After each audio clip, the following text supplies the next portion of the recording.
أعوذ بالله من الشيطان الرجيم. بسم الله الرحمن الرحيم. وقضى ربك ألا تعبدوا إلا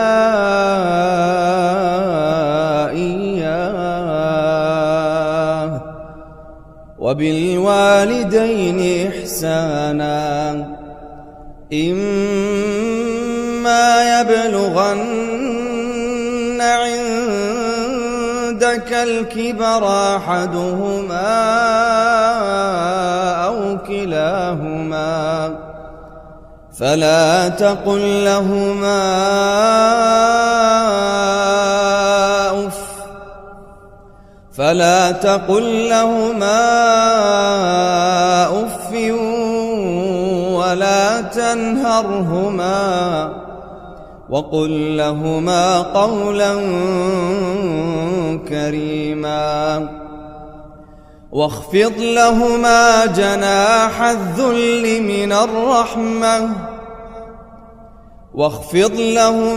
جناح الذل من الرحمة وقل رب ارحمهما كما ربياني صغيرا ربكم أعلم بما في نفوسكم إن تكونوا صالحين فإنه كان للأوابين غفورا وآت ذا القربى حقه والمسكين وابن السبيل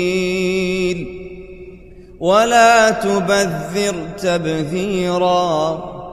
إن المبذرين كانوا إخوان الشياطين وكان الشيطان لربه كفورا وإما تعرضن عنهم ابتغاء رحمة من ربك ترجوها فقل لهم قولا ميسورا ولا تجعل يدك مغلولة إلى عنقك ولا تبسطها كل البسط فتقعد ملوما محسورا إن ربك يبسط الرزق لمن يشاء ويقدر